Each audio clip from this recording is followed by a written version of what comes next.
No, not the preamble again. Chapter 34. God's power in creation. From his book, new book, dictated to me, the righteous servant Mashiach, the man of Isaiah 11 and 53. There's more information on that in prior videos. I'm getting real weary of going back over them. Just as he dictated the Torah to Moses, Moses couldn't possibly had been able to write those 5 books. The knowledge was just far above him. I mean, he's raised as a prince in Egypt. And the only gods he heard of, I guess, were cats or something. Whatever the Egyptian belief was. It was several years later, but still. He had run away from Egypt because he had killed a man in anger, and instead of repenting to Pharaoh and begging for his life, he ran.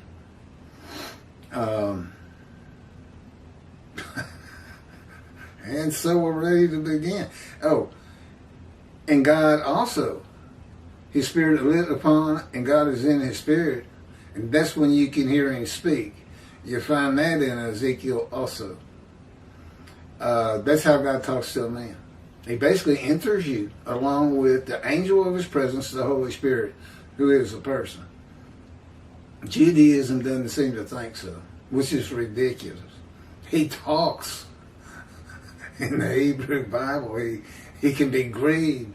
He can get angry if you disobey God and not forgive you. I mean, it's even part of his personality.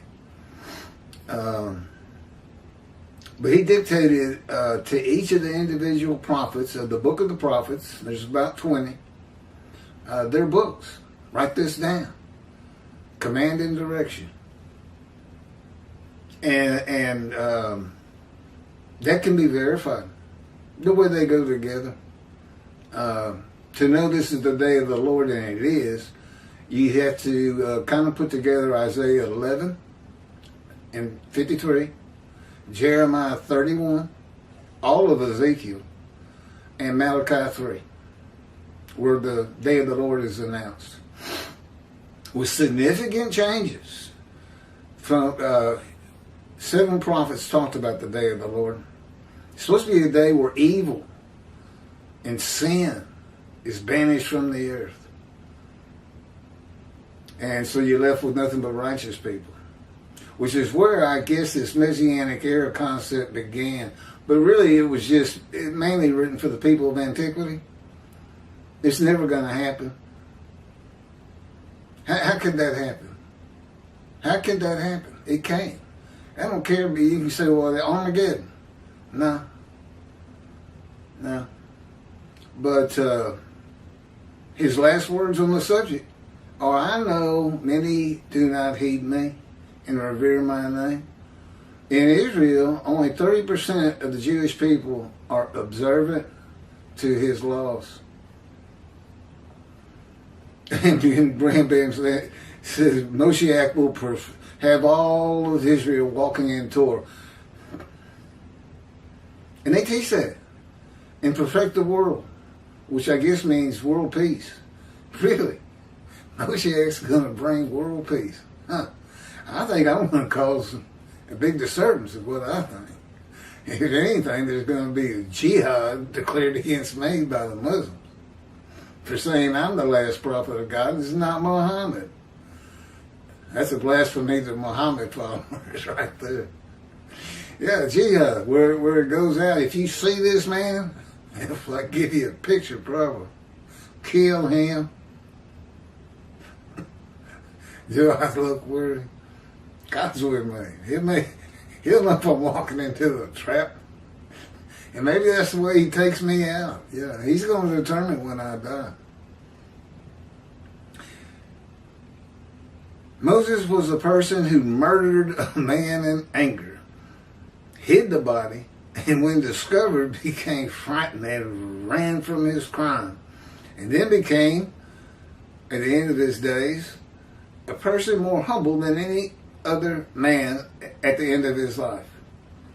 He was chosen above all mankind, achieving a greater knowledge of the Almighty than anyone before.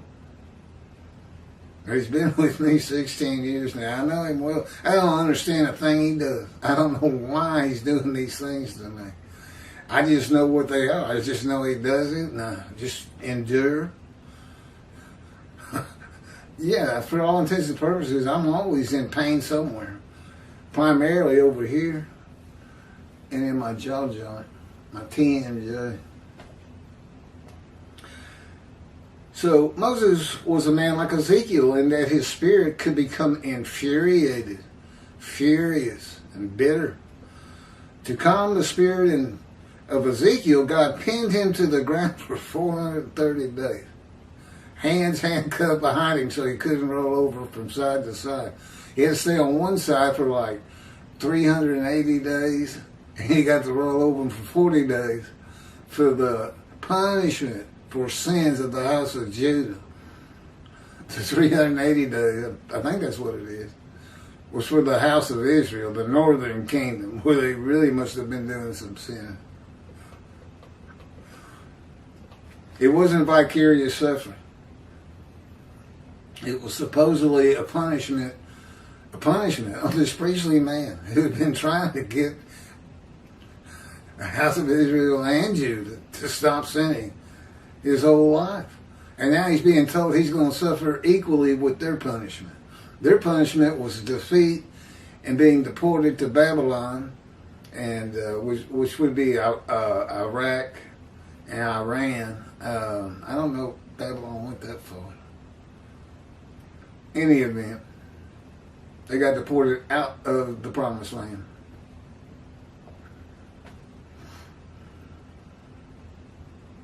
And Ezekiel was one of them. He's being made a prophet. He's going through the fire of refinement to be a prophet to the Assyrian, Babylonian exiles. You could also call them the Assyrian, Babylon, Persia exiles, because Persia defeated Babylon.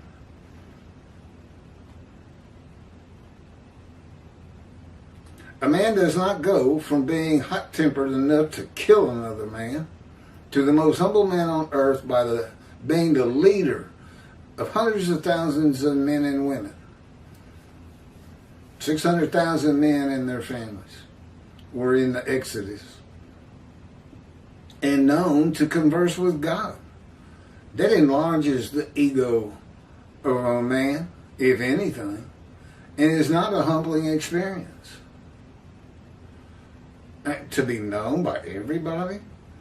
In some manner not spoken of in the Torah, Moses was put through God's fire of refinement, of punishment and chastisement, just as Ezekiel was, Jonah, Job, to be suitable for his purposes. As all of God's prophets are to one extent or another. Yeah, God's a strong believer in suffering. It's just good for you. It makes you stronger, wiser, humble, have a little humility. It is his way of preparing them for his purposes, from simply writing his words to being leaders of men.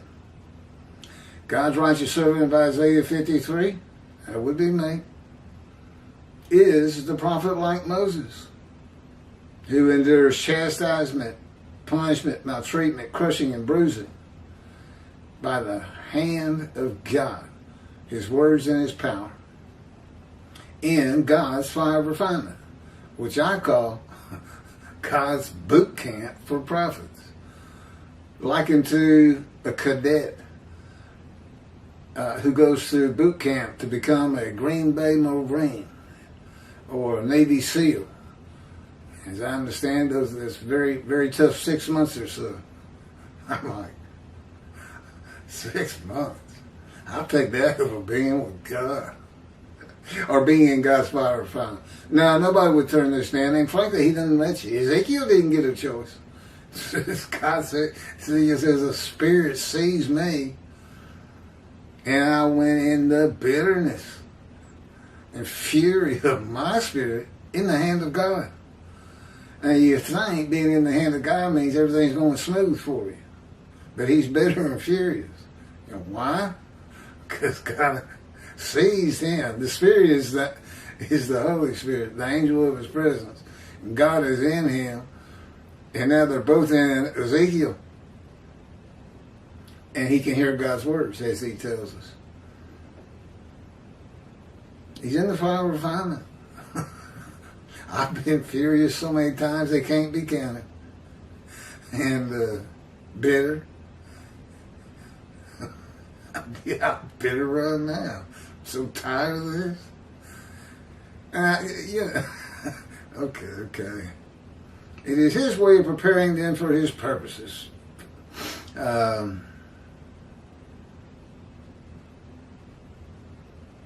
God incites and brings out emotions with chastisement and punishment and calms the spirit of a man in his words and power. It humbles a man. When God uses his power to change the spirit of a living man in his creation in the fire of refinement, it is not to be taken lightly. God enjoys watching creation unfold naturally, as he knew it would. And not as he can make it happen. Not changing it in his power. That is nothing to him. If he thinks it and wills it, it is. He thought through humanity from its beginning with Adam to the end. Whatever that is, we don't know what the end is. It's a safe bet it's going to happen one day. There's nothing else, the sun will go out. When God uses his power to change the spirit and soul of a living man in his creation, I just read that. Yeah, he thought it all through. Okay, next chapter, chapter 35. Stirring the spirit of armies. Wow. Yeah, we've already, this memory card, this is my old memory card. It seems to be going a lot longer. But I gotta reset it for every book. Means I gotta go through the preamble at the beginning again. I've done it 34 times, man. It's called Stirring the Spirit of Armies. If you like the one you just watched, you'll really want to watch this next one.